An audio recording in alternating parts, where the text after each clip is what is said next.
Vous écoutez Passeur de mémoire, un programme audio proposé par La Parole Donnée. Fin observateur de la société, Yves Pujol, fondateur du groupe Aioli, a choisi l'humour pour partager ses sentiments et ses convictions. Né à Lille il y a 56 ans, il a finalement prononcé ses premiers mots à Toulon. L'accent provençal, le chant des cigales, le parfum de l'Aioli et la bonne humeur sont les ingrédients qui ont dès lors nourri son destin d'humoriste. Mais pas seulement, car Yves Pujol, passé par le Conservatoire de Toulon, est également musicien, chanteur, comédien et auteur. Sans jamais dévier de sa route, il a poursuivi son voyage artistique en faisant de belles et solides rencontres dans le monde du show business, de la production artistique et des médias. Il nous raconte cette tranche de vie et les étapes à venir dans cet entretien teinté d'humour et marqué par l'émotion. Alors, je m'appelle Yves Pujol et je suis un petit gars du Sud qui va souvent à Paris et qui est content de revenir dans le Sud quand il est trop à Paris. On est dans un endroit magnifique, c'est le Grand Hôtel des Sablettes de mon ami Stéphane Lelièvre et de son fils Adrien. Voilà, c'est un endroit qui a été bâti il y a quelques années maintenant, qui est un superbe hôtel 4 étoiles avec spa, piscine, jacuzzi et qui donne aux Sablettes un niveau qu'elle mérite. Yves Pujol, comment avez-vous attrapé l'accent du Sud, vous qui êtes né à Lille ? Eh oui, mais ça fait 53 ans que je suis, que je suis dans le Var, donc forcément j'ai plus l'accent varois que l'accent lillois. Alors comment je suis né à Lille, parce que les gens ne me croient jamais quand je dis ça, ils me disent souvent mais tu es né à Lille de Porquerolles, l'île des Ambiers. J'ai dit non, à Lille dans le Nord. En fait mes parents étaient pieds noirs, mon père était fonctionnaire, ma mère elle travaillait pas non plus, et donc indépendance de l'Algérie. Mutation à Lille, choc thermique, voilà. Je suis né à Lille, on est resté pas longtemps parce que mon père a vite demandé à être muté au soleil pour que ça lui rappelle au mieux l'Algérie. Et donc on est redescendu très vite dans le sud. Donc c'est pour ça que souvent je dis que je suis né à Lille en Provence. Parce que sur mes papiers il y a marqué né à Lille, mais ma région, ma ville, mon département c'est le Var. Alors j'ai un peu écumé, j'ai grandi à Toulon. Pardon, j'ai grandi à Toulon. Après, j'ai habité à Sanary, Sifour, Saint-Mandrier. Là, je suis à Saint-Mandrier en ce moment. À quel moment avez-vous compris que votre destin passerait obligatoirement par la scène ? En fait, je crois qu'on a une nature comique. On le voit, on a tous des copains, de la famille, des gens qui font rire tout le temps. Et on se dit, mais lui c'est vraiment quelqu'un qui va sortir de la connerie où personne l'attend.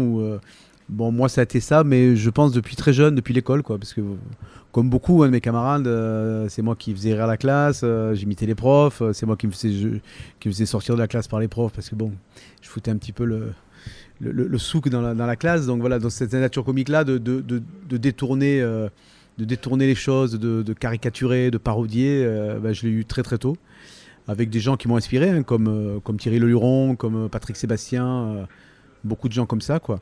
Et donc voilà, et après j'ai développé ça en faisant du théâtre, en allant au conservatoire, en faisant de la musique, et donc le côté artistique, j'y ai baigné pas très tôt, mais pas très tard non plus, quoi. À 14 ans, j'étais sur scène déjà.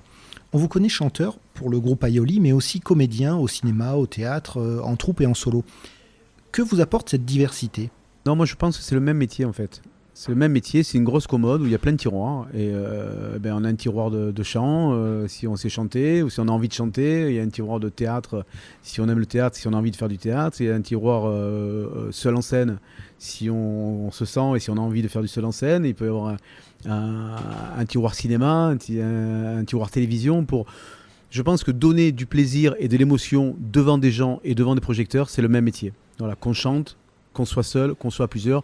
Donc c'est pour ça que moi, étant à l'aise et désirant faire toutes ces choses-là, attiré par toutes ces choses-là, je ne me suis pas mis de frein ni de barrière. Et donc j'ai fait du théâtre, du cinéma, la télévision, du chant, du seul en scène. Pour moi, c'est le même métier en fait. Est-ce qu'Aioli a été pour vous la rampe de lancement ? Oui, complètement.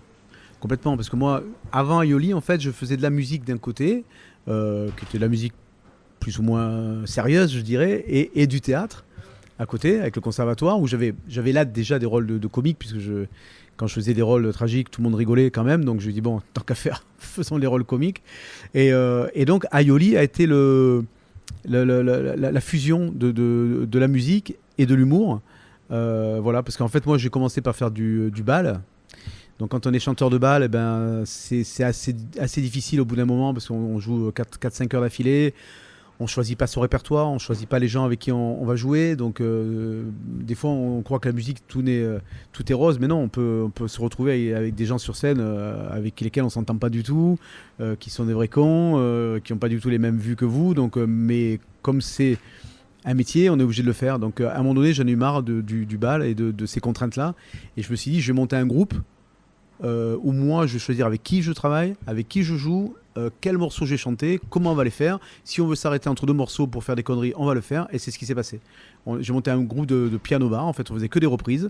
Et comme j'ai toujours écrit, j'ai commencé à faire une composition rigolote. Entre 2 sketchs, je branchais un peu les gens. Je mettais une perruque, je faisais un peu le con. Et du coup, Aioli est né comme ça. Et on a eu les compositions ont remplacé les reprises. Les sketchs ont pris de plus en plus d'importance dans ce spectacle-là. Et c'est ce qui a été le moteur du démarrage d'Aioli. Et les gens ont adhéré à ça, quoi, à cette formule-là qui était un peu inédite. Et donc voilà, c'est comme ça qu'est né Aioli, en fait. C'est le désir d'être seul maître à bord du bateau et de pas dépendre de quelqu'un qui m'impose un répertoire et des sketchs. Voyez-vous dans Aioli un révélateur de l'esprit toulonnais ? Très varois, parce que Aioli est le groupe le plus mondialement connu dans le Var. Hein, donc c'est un slogan qu'on a depuis des années. Et non, c'est vrai qu'on est très ancré à Toulon et le Var en général, parce que quand je dis Toulon, c'est souvent, j'y associe le Var, hein, parce qu'on soit de Sanary, de Bandol ou de Toulon ou de Hyères, pour moi c'est la même chose, quoi. Donc oui, on voulait un groupe très varois, très bavarois même, puisque on est du bavard, puisqu'on n'est pas du Haut-Var, et on est bavard aussi. Donc, cet ancrage régional a séduit les gens. Ouais. Quelles sont vos sources d'inspiration ? En fait, moi, je m'inspire beaucoup de ce que moi, je connais, en fait. Donc, étant de Toulon, je me suis beaucoup inspiré de l'Arsenal, par exemple, parce que toute ma famille y a travaillé. Les cagoles, parce que nos copines, on les appelait les cagoles. On jouait beaucoup pour Carrefour à l'époque, Carrefour, il y avait beaucoup de cagoles, qui étaient des copines. Donc, je m'inspirais de ce que je vivais, quoi. Mais pas que ça, puisque moi, je suis d'origine pied-noir. Donc, on a un sketch sur un personnage qui s'appelle Maurice et qui est pied-noir et qui chante la mléra danse, la mléra danse. Donc ça, voilà, c'est pas du tout varois, mais c'est ma culture, quoi. Ma culture pied-noir, avec des parents pieds noirs, des grands-parents, des arrière-grands-parents pieds noirs. Donc ça, je l'ai vécu et j'en ai parlé naturellement, comme j'aime parler naturellement de ce que je vois, ce que je cerne, ce que je sens. Et souvent dans les thèmes, on est souvent dans des sujets sociétaux, quoi. Parce que moi, j'aime bien parler de choses qui existent. Et si je peux dénoncer certaines que je trouve néfastes ou nuisibles ou pas sympas, je le fais de façon humoristique, mais je le fais. Est-ce que l'humour vous permet d'aller plus loin dans l'exploration de nos travers ? Ça permet de s'adresser à certaines personnes indirectement. C'est Molière, quoi. C'est le Tartuffe, c'est le malade imaginaire. On arrive à s'adresser soit à des puissants, soit à des gens à qui on n'aurait pas l'occasion de parler et de leur faire passer un message. Moi, j'ai des sketchs où je joue des gens racistes, des gens homophobes, des connards, des misogynes. J'adore jouer ça parce que je sais que les gens comme ça existent. Et à travers ces personnages-là, je dis, regardez-moi cet abruti comme il est, quoi. Voilà, c'est pas possible qu'on soit aussi raciste, aussi misogyne. On peut pas être comme ça quand on est être humain. Et comme je fais pas de la politique, donc je fais pas des tribunes, donc je suis pas journaliste non plus, je fais pas des articles sérieux qui dénoncent l'homophobie, le racisme. Ma façon à moi de faire, c'est d'incarner un personnage là, pour que peut-être qu'un jour ce personnage-là se rende compte de sa bêtise, quoi, en regardant ça, quoi, en se disant, mais c'est pas possible d'être aussi con. Oui, mais c'est de moi qui parle, en fait. Voilà. Donc j'aime bien, à travers l'humour, on peut arriver à dénoncer beaucoup de choses. Molière le faisait, hein. La Fontaine aussi. Comment réagit le public face à vos prises de position humoristiques ? Je dirais à 99%, les gens me remercient de balancer là-dessus, quoi, d'en parler, c'est ça de ces sujets. Et il y a 1% de gens qui va s'arrêter au premier degré, qui vont me dire, oui, mais vous êtes homophobe. Et il va falloir que j'explique que non. Je suis pas homophobe, je suis pas raciste. Je joue les homophobes, je joue les racistes pour dénoncer le racisme et l'homophobie. Et il y a peu de gens vraiment à qui, voilà, il faut prendre le temps de dire non, vous vous trompez, vous êtes arrêté au premier degré. Il faut voir la lecture au-dessus pour comprendre. Franchement, j'ai pas beaucoup de retours négatifs. Les gens, ils adhèrent et beaucoup de gens comprennent de suite le second, le troisième, voire le 10e degré du sketch. C'est très rare, quoi. Mais ça existait déjà dès l'époque de Coluche, parce que moi j'ai travaillé avec Paul Ederman, qui était le producteur de Coluche, et qui me racontait que des gens venaient parce qu'ils attendaient que Coluche balance sur les Arabes. Parce qu'il se disait, il est comme nous, il n'aime pas les Arabes. Tu vas voir ce qu'il va leur mettre dans la tête. Donc ils étaient au premier degré, alors que Coluche, il n'y avait pas plus antiraciste que Coluche. Donc les gens qui s'arrêtent au premier degré sur un sketch, non, ils ne peuvent pas comprendre. Mais ça arrive pour plein d'humoristes, hein. C'est normal, hein. Les Bedos, les Team Seat, tous ces gens qui essaient de gratter un petit peu avec l'humour, ils ont ce problème-là, quoi.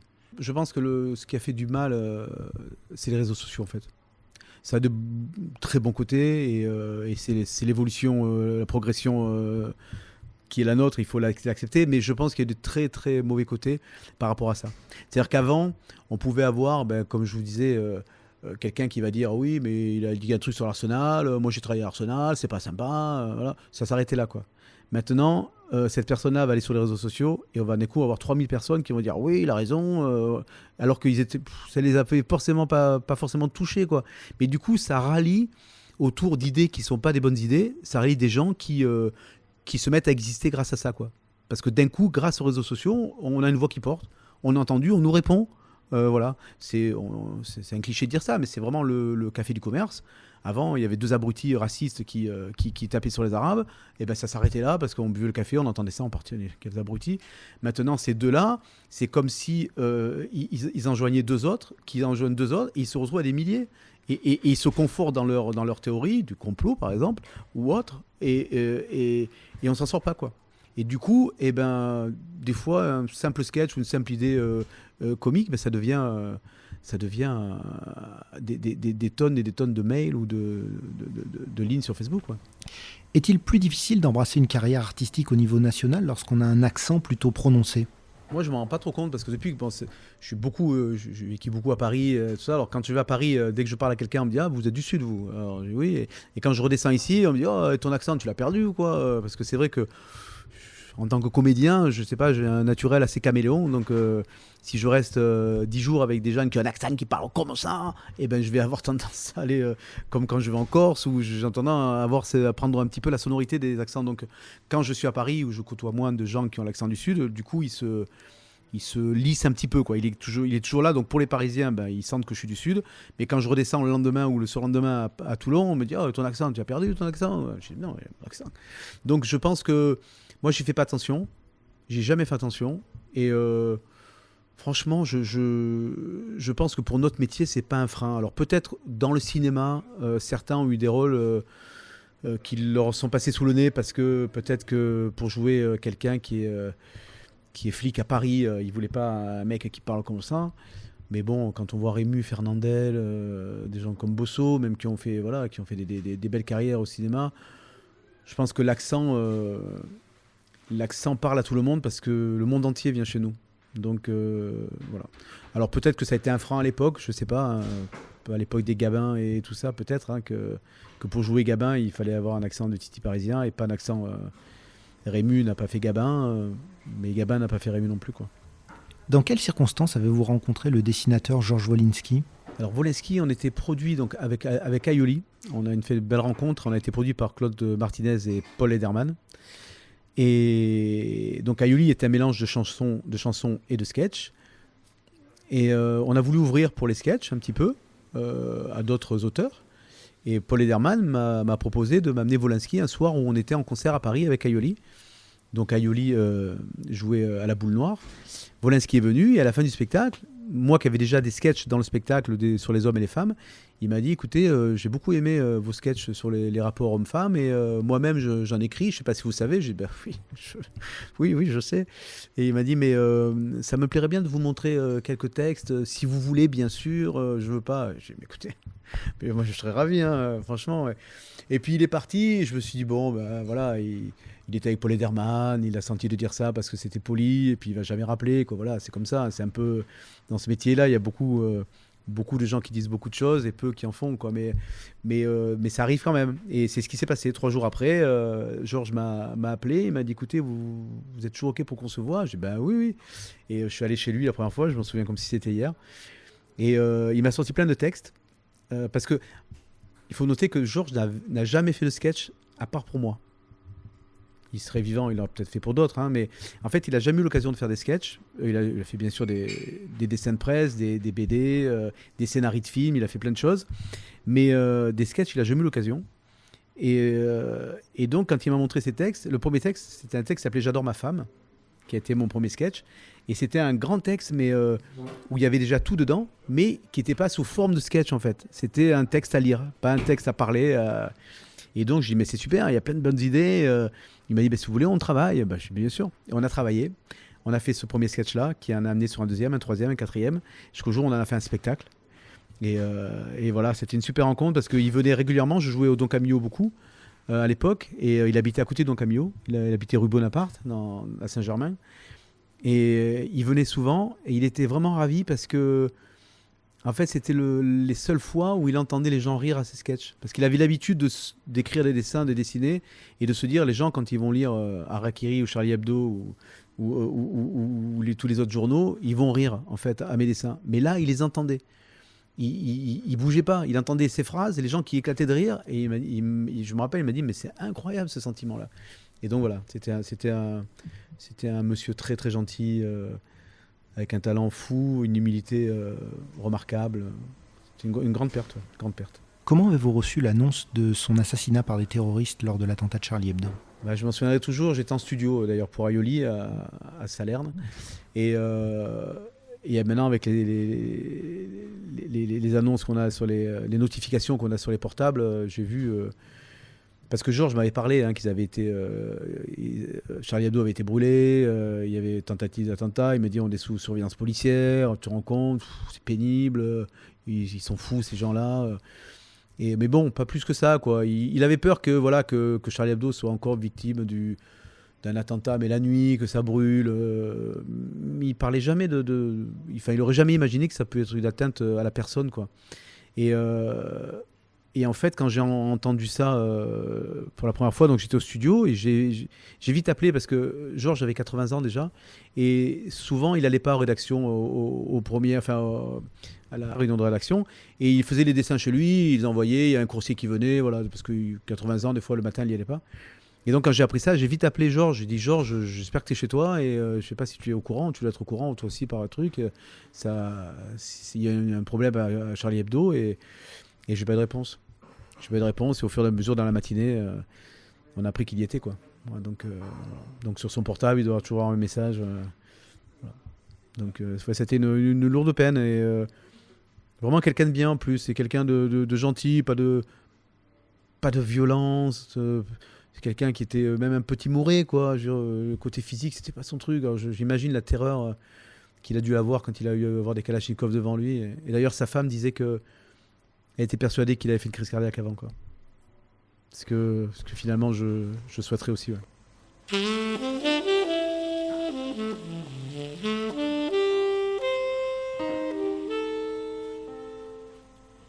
Vous mettez à profit votre connaissance de la langue régionale en proposant sur France 3 des vidéos pleines d'humour. Comment abordez-vous cette mission d'ambassadeur du parler toulonnais et marseillais ? J'ai été ravi, en fait, c'est France 3 qui m'a contacté par l'intermédiaire de Patrick Deus et d'Éric Mallet. France 3 voulait faire une petite pastille comme ça sur le parler du Sud. Alors, ils ne savaient pas trop quel format faire, mais ils voulaient faire un petit module où on pourrait mettre en avant les mots de chez nous. Donc ils m'ont contacté, enfin Éric Mallet et Patrick Deus ont dit voilà, mais il y en a un qui doit faire ça, c'est Yves Pujol, donc je les en remercie d'ailleurs encore. Et donc on a pris contact, on a fait une première maquette avec deux mots qui ont plu à la rédaction de France 3 et du coup on est parti, on est à 120 là je crois à peu près, avec plus de 30 millions de vues cumulées, donc c'est énorme. Et avec une grosse adhésion du public, des spectateurs de France 3, des gens qui regardent ça sur Facebook. Et c'est bien, voilà. Je suis content parce que ça met à l'honneur des mots de l'argot provençal, parce que c'est pas du provençal littéraire, c'est de l'argot, des mots qui sont venus on ne sait pas trop comment, par racines étymologiques de certains mots occitans, catalans, provençaux, et qui se sont transformés. Des mots voilà, comme dégain, voilà, on ne trouve pas dans le dictionnaire provençal, ça dégain. Mais tout le monde connaît dégain, une cagole, voilà. Et ce qui m'a plu, c'est d'essayer de trouver l'étymologie de ces mots-là, les racines, d'où ça venait, par qui c'était employé, et voilà. Donc, cagole, par exemple, voilà, on apprend que les cagoles, c'était les femmes qui travaillaient dans des usines d'empaquetage de dattes à Marseille, qui avaient un tablier qu'on appelait un cagoulot, et qui, pour finir les fins de mois, allaient se prostituer avec des notables. Et du coup, voilà, donc la cagole, à l'époque, c'était une prostituée, en fait. Voilà. Et de là, ça s'est transformé, ça s'est déformé, transformé en cagole, une fille qui parle fort, qui s'habille un peu court, qui est trop maquillée, qui mâche trop de chewing-gum. Voilà. C'est le côté bimbo maintenant. Il y a un terme parisien qui est arrivé, c'est le côté bimbo, quoi. Et voilà, donc j'ai aussi appris des choses avec ces mots-là. Vous travaillez souvent avec les Chevaliers du Fiel et Patrick Sébastien, qui sont très attachés à leur terroir d'origine. Est-ce que cette fidélité à un terroir a renforcé ce lien entre eux et vous ? Je pense, mais si ça l'est, c'est de façon inconsciente quand même. Parce que ni Patrick Sébastien, ni les Chevaliers du Fiel m'ont dit on travaille avec toi parce que t'es pas parisien et qu'ils nous cassaient les couilles les Parisiens. Non, mais inconsciemment, je pense que le fait d'être du Sud, les Chevaliers du Fiel connaissent bien Toulon. En plus, on est lié par le rugby, et avec les Chevaliers du Fiel avec Toulouse, et avec Patrick Sébastien avec Brive. Donc nous, le RCT, donc le rugby lie aussi. Parce que c'est un élément fédérateur, le rugby. Et entre régions de rugby, on s'entend plus facilement. C'est comme ça. Et donc, c'est vrai que les rencontres avec Patrick Sébastien, la première fois que je l'ai rencontré, c'est en faisant sa première partie avec Aioli aux arènes de Fréjus à l'époque. Voilà, Aioli a fait la première partie, encore une fois, grâce à Paul Ederman. Et donc, on s'est rencontrés là, et on a bien accroché, quoi. Mais je pense que si j'avais eu un accent de Lorraine et que j'avais été sympa, j'aurais accroché avec lui parce qu'il a produit Danny Boone. Danny Boone, on peut pas dire que ce soit un gars du Sud. Donc, non, après, ce qui intéresse ces gens-là, c'est le côté humain, le côté d'aimer les sketchs que font les humoristes, le talent, la motivation, la passion, le côté humain, quoi, qui prime. Peut-être qu'inconsciemment, l'accent, ça leur parle aussi, ça les rassure un peu, ou je sais pas, mais ça n'a pas été non plus une volonté de se dire on ne travaille pas avec les Parisiens, parce qu'on sait très bien qu'à Paris, il y a des gens de grand talent et des abrutis aussi. Bon, sauf qu'à Paris, quand ils sont abrutis, ils sont plus qu'ailleurs, mais... On a le sentiment que l'amitié reste un puissant moteur dans l'évolution de votre carrière. À quoi cela tient-il ? C'est un moteur fort dans la carrière et dans ma vie aussi, parce que moi, je ne suis pas croyant, mais je crois en l'homme. Je crois en l'homme et je me dis qu'on a tous des belles choses à donner aux autres. Alors certains le font de façon naturelle, certains n'osent pas le faire, certains ne le font pas du premier coup, mais je pense que l'homme est bon et qu'il peut devenir mauvais selon les circonstances. Et donc, du coup, j'aime ce lien d'amitié qui lie soit un garçon, soit une fille. Hein, mais ce côté-là d'une générosité qui n'est pas une générosité calculée, forcément. Moi, j'aime bien on s'entend bien avec les gens. Bon, si on peut travailler ensemble, c'est bien parce qu'on a des points communs. Donc, travaillons ensemble et faisons des projets ensemble et c'est super, comme ça s'est passé avec les Chevaliers ou avec Patrick.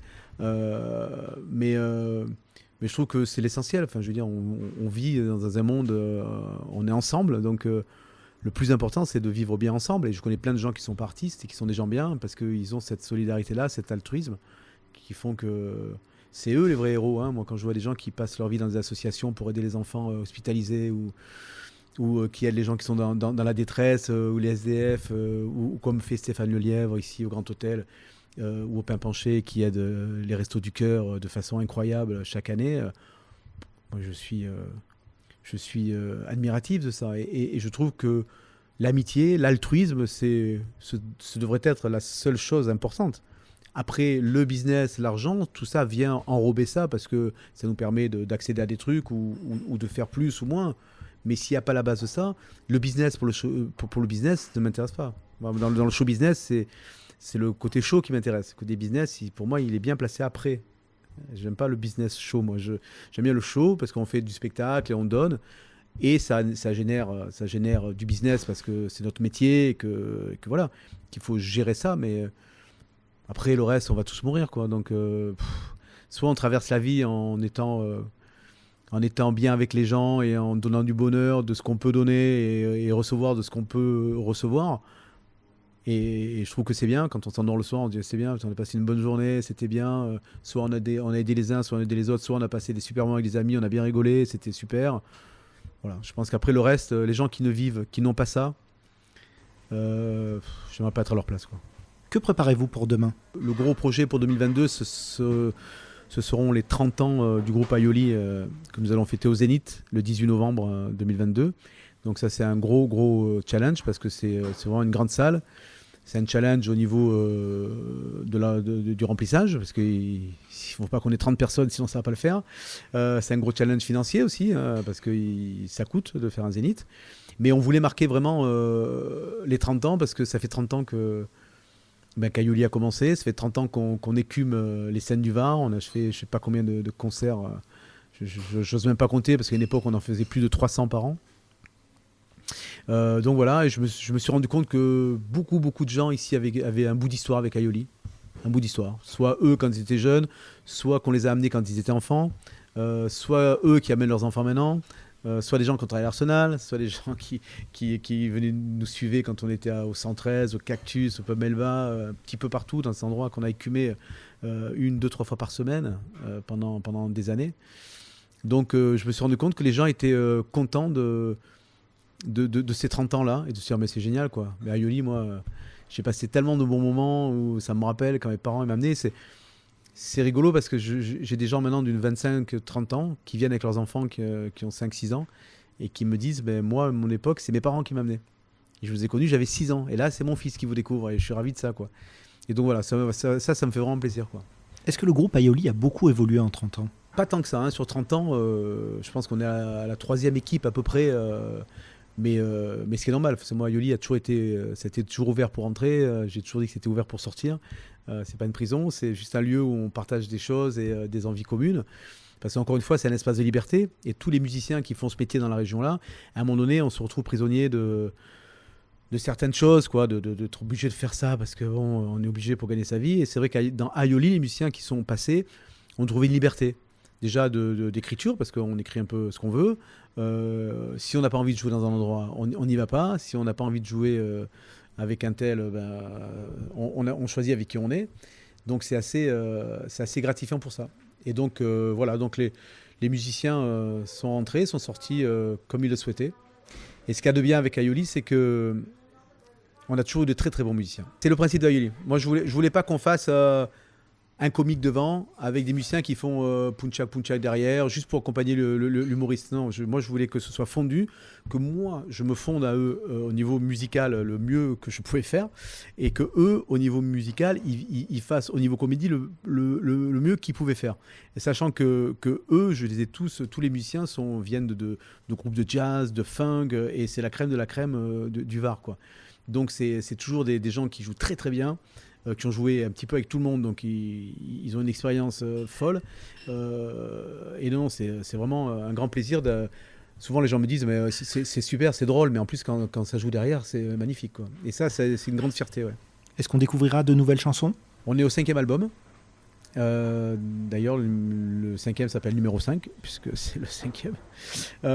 Oui, on écrit un album après tous les entre 3 et 5 ans, selon l'inspiration, selon l'envie. Et par contre, chaque année, on se fait un devoir d'avoir 2 ou 3 nouvelles chansons. Voilà, parce que les gens nous reprennent souvent d'une année sur l'autre. Et parce qu'ils aiment ce rendez-vous-là, les gens attendent ce rendez-vous. Et donc, voilà, chaque année, on fait 2 ou 3 nouveaux morceaux qui, 2-3 ans après, se retrouvent sur le nouvel album avec d'autres. Non, on est assez créatifs et je pense que c'est important. C'est important. Quand vous reverra-t-on au théâtre ? Alors théâtre, on a été un petit peu coupé, on a eu les ailes coupées avec une pièce de Patrick Sébastien qui est géniale, qui s'appelle Le Secret des Cigales, qui a cartonné. On avait fait une première tournée qui faisait 30 dates, on était reparti pour 30 dates, avec le Covid on était arrêté à la 10e. Donc comme Patrick était engagé sur 2022-2023 sur une autre pièce, donc ça a coupé, mais on se dit qu'on va la reprendre dans pas longtemps. Au niveau télévision, j'ai une émission qui est prévue avec les Chevaliers du Fiel, dans pas longtemps. Voilà, et puis au niveau cinéma, eh bien, on est en contact avec des réals pour des projets qui sont en cours, quoi. Rien de fixe encore, mais voilà, ça prend du temps le cinéma.